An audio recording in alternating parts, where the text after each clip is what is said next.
ചില തമാശകൾ കേട്ടു. അതായത് ഈ 2025 ഞാൻ ഇത്രയേറെ ചിരിച്ചൊരു തമാശ ഞാൻ വേറെ കേട്ടിട്ടില്ല.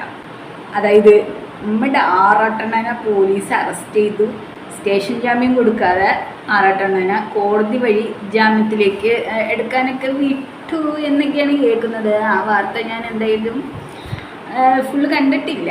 കാരണം കാണാൻ എനിക്ക് കഴിഞ്ഞ ഒരു എന്നപ്പോൾ എനിക്ക് പനി തുടങ്ങിയ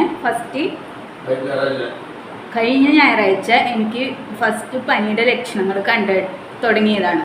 അന്നൊന്നും ഈ പറയുന്ന ആറാട്ടിനെ അറസ്റ്റൊന്നും ചെയ്തിട്ടില്ലായിരുന്നല്ലോ അല്ലേ? കഴിഞ്ഞ ഞായറാഴ്ചയാണ് എനിക്ക് ഫസ്റ്റ് പനിയുടെ ലക്ഷണങ്ങൾ കാണിച്ചു തുടങ്ങിയത്. ആദ്യം ഹോസ്പിറ്റലിൽ കാണിച്ചു, ഡ്രിപ്പ് ഇട്ടു, രണ്ട് ട്രിപ്പ് ഇട്ടു. അത്യാവശ്യം മെഡിസിനൊക്കെ വാങ്ങിച്ച് വീട്ടിൽ വന്നു. അത് കഴിച്ചു 2 ദിവസം. പക്ഷെ മാറിയില്ല, വീണ്ടും കൊണ്ടുപോയി ഇല്ലപ്പ.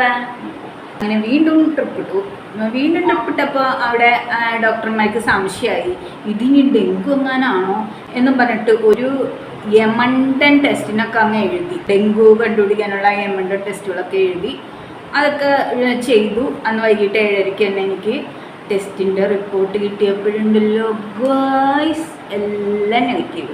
അപ്പോൾ ഡോക്ടർ പറഞ്ഞു, നാണമില്ലേ നിങ്ങൾക്ക്, ഇതൊരു സാധാരണ വൈറൽ ഫീവറാണ്, നിങ്ങൾക്ക് ഇങ്ങനെ തുള്ളി വരച്ച് നടക്കാൻ നാണമില്ലേന്ന് ചോദിച്ചു. അങ്ങനെ അന്ന് തന്നെ വീണ്ടും ടെസ്റ്റൊക്കെ കാണിച്ച് സാധാരണ പനിയുടെ മരുന്നൊക്കെ വാങ്ങിച്ച് വീണ്ടും വീട്ടിൽ വന്നു. പിറ്റേ ദിവസം ഒരു നല്ലൊരു പനി ഉണ്ടായിരുന്നു. അത് കഴിഞ്ഞ് പിന്നെ ഇന്ന് രാവിലെ ഞാൻ റെഡിയായി, ഞാൻ കുളിച്ച് സുന്ദരിയായി.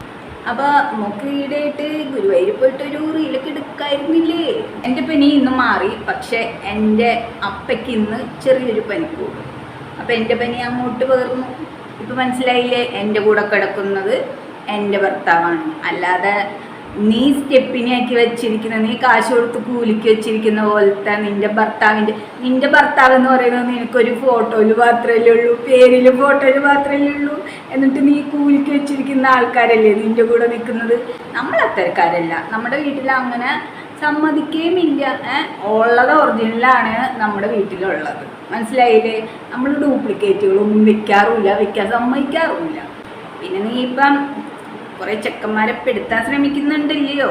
എൻ്റെ പഠിപ്പ് നിർത്തിയത് അവനാണ് ഇവനാണ് എന്നൊക്കെ പറഞ്ഞിട്ട് നിൻ്റെ പഠിപ്പ് എങ്ങനെയാണ് നിന്നത് എന്ന് നല്ലോണം നിനക്കും അറിയാം, നിൻ്റെ നാട്ടുകാർക്കും അറിയാം, ഈ പറയുന്ന കേരളക്കാരെ മൊത്തം ഇപ്പോഴറിയാം. കാര്യം എന്താണെന്നറിയോ? 9ാം ക്ലാസ്സിൽ പഠിക്കുമ്പോൾ ഉള്ള പീഡനം.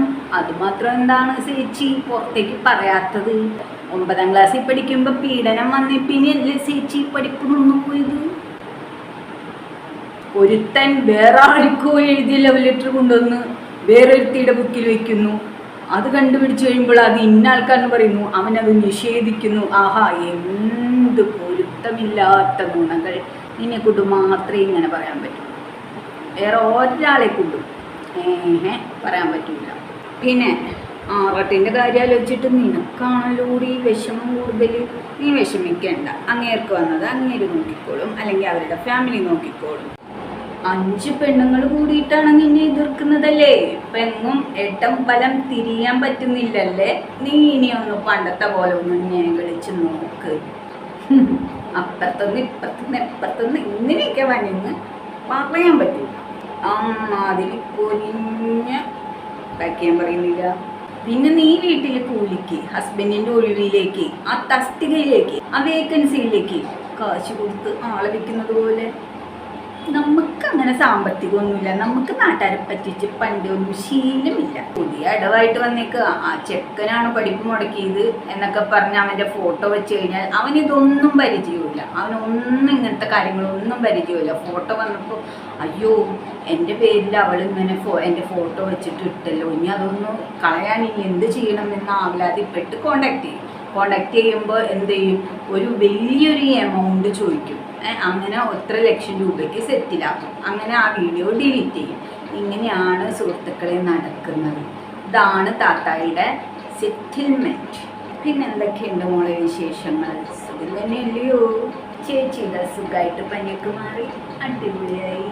നീ ഇനി എവിടെ തിരിഞ്ഞാലും ഈ 4 പെണ്ണുങ്ങളും, 4 പോലെ 4 അല്ലല്ലോ 5 പെണ്ണുങ്ങളും നിനക്ക് ചുറ്റുണ്ടാവും.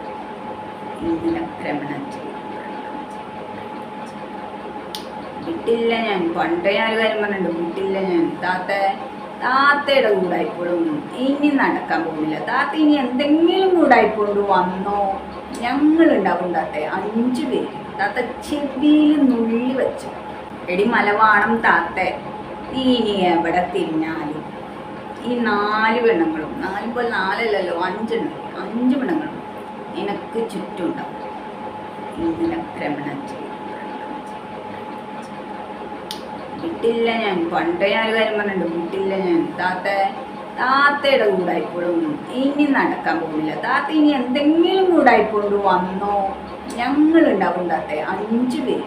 താത്ത ചെവിയിൽ നുള്ളി വെച്ചു. ഇപ്പൊ താത്ത ഭയങ്കര വിഷമത്തിലാണല്ലോ. പണ്ടത്തെ പോലെയൊന്നും കൂടായിപ്പോന്നും നടക്കുന്നില്ല എന്നൊക്കെ പറഞ്ഞിട്ട് ഇച്ചിരി വിഷമത്തിലാണല്ലേ. മോൾ ബാടി ശ്രീകൃഷ്ണ ജയന്തിയുടെ അന്ന് വാടി റീൽസ് എടുക്കണ്ടേ നമുക്ക്? ഞാൻ വരും, നീ വരാതിരിക്കരുത് കേട്ടോ.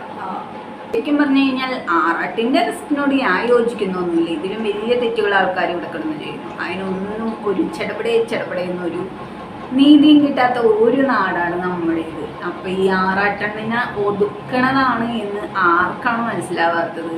പിന്നെ ആറാട്ടിന് ഈ കേസൊക്കെ പുല്ലാണെന്നാണ് എനിക്ക് തോന്നുന്നത്. അയാളുടെ 2 സഹോദരിമാരെങ്ങാണ്ട് ലണ്ടനിലോ അമേരിക്കയിലോ ഒക്കെ ആണെന്ന് തോന്നുന്നു.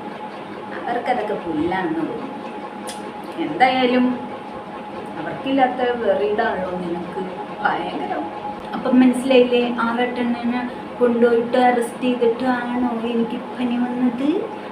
ചേച്ചി ഇങ്ങനെ മറ്റുള്ളവർ അനാവശ്യം പറയുമ്പോൾ ചേച്ചിയുടെ കാമം എത്രമാത്രം ഉണ്ട് എന്നുള്ള കാര്യം ചേച്ചി ഇതിൽ ഭയങ്കര താല്പര്യകക്ഷി അല്ലയോ? പല്ല് കണ്ടാലറിയാം. നിങ്ങൾക്കില്ലാത്തതും എനിക്കുള്ളതും ഈ പാസ്പോർട്ടിൽ കാണുന്ന ആള് ഇന്ന പേര്, ഇതാണ് എൻ്റെ ഭർത്താവ്, എനിക്ക് ഭർത്താവുണ്ട്, നിങ്ങൾക്കില്ലാത്തതും എനിക്കുള്ളതും എന്നൊക്കെ പറയുന്ന പോലെയല്ല. അല്ലെങ്കിൽ ആ വേക്കൻസിയിലേക്ക്, ആ തസ്തികയിലേക്കോ ആ ഒഴിവിലേക്കോ ഒരാളെ നീ കാശ് കൊടുത്ത് വീട്ടിൽ വെച്ചിരിക്കുന്ന പോലെയല്ല നമ്മുടെ വീട്ടിലൊന്നും. മനസ്സിലായില്ലേടി? അറുവാണിച്ചി നായിൻ്റെ മോളെ.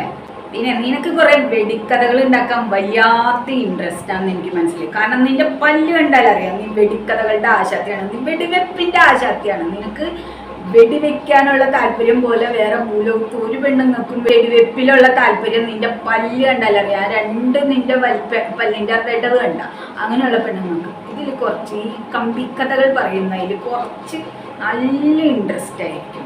അത് നീ നല്ലോണം അത് ചെയ്യുന്നുണ്ട്. നിനക്ക് മറ്റുള്ളവരെ പറ്റി കഥ ഉണ്ടാക്കാനും ഒക്കെ നിനക്ക് ഭയങ്കര ഇൻട്രസ്റ്റ് ആണ്. കാരണം ഇതാണ് മോളെ, നിന്റെ 2 പല്ലിന്റെ വിടവില്ലേ, ഇങ്ങനെ ഇരിക്കുന്ന ആ പല്ല്. അങ്ങനെ ഫ്രണ്ട് പല്ല് വിടവുള്ള പെണ്ണുങ്ങൾക്ക് ഭയങ്കര കമ്പികളായിരിക്കും എന്നാണ് ഞാൻ പറയുന്നതല്ല, ശാസ്ത്രം പറയുന്നതാണ്. മോള് കൂട്ടി ശാസ്ത്രം എടുത്ത് പരിശോധിക്ക്. 2 പല്ലിന്റെ ഗ്യാപ്പ് വരുന്ന പെണ്ണുങ്ങളുടെ സ്വഭാവം എന്താണ്? അവർ കാമത്തിൽ അഗ്രഗണ്യകളായിരിക്കും. ആ സ്വഭാവം തന്നെയാണ് മോള് കാണിച്ചുകൊണ്ടിരിക്കുന്നത്. മോള് കാമം വെച്ചിട്ട് മറ്റുള്ളവരായാലും മോളെ പറ്റിയിട്ടായാലും മോള് തന്നെ കമ്പിക്കഥകളല്ലേ അടിച്ചിറക്കുന്നത്. ഇനി മോളുടെ ഒരു കളികളും നടത്തൂല. കാരണം 5 പെണ്ണുങ്ങളുണ്ട്. 5 പെണ്ണുങ്ങൾ എവിടെ തിരിഞ്ഞു നോക്കിയാലും അവിടെ എല്ലാം പുട്ട മരങ്ങൾ മാത്രം എന്നുള്ള അവസ്ഥയാണ്. പൊന്നുമോളെ, അനങ്ങാൻ സാധിക്കൂലേ? എടി കമ്മ്യൂണിസ്റ്റ് പാർട്ടി എന്ന് പറയുന്ന പാർട്ടി നിനക്ക് എവിടെയെങ്കിലും ഒരു വേദി തന്നിട്ടുണ്ടോ? ഇതൊന്നും പറഞ്ഞേ. പിന്നെ ഏതെങ്കിലും ഒരു കമ്മ്യൂണിസ്റ്റുകാരൻ നിന്റെ കയ്യിൽ നിന്ന് ചിത്രം വാങ്ങിച്ചിട്ടുണ്ടോ? പറഞ്ഞേ നീ അതൊന്ന്. ഇടി നാണം കെട്ടവളെ, നിന്നെ പോലെ നാട്ടിലുള്ള ആണുങ്ങളെ പറ്റിച്ച് കാശ് പിടുങ്ങി സ്വഭാവം ഇല്ലാത്തതുകൊണ്ട് പറയാണ്. പോയി ചെരയ്ക്കാൻ പോയി കൂടടി നായ നാറി.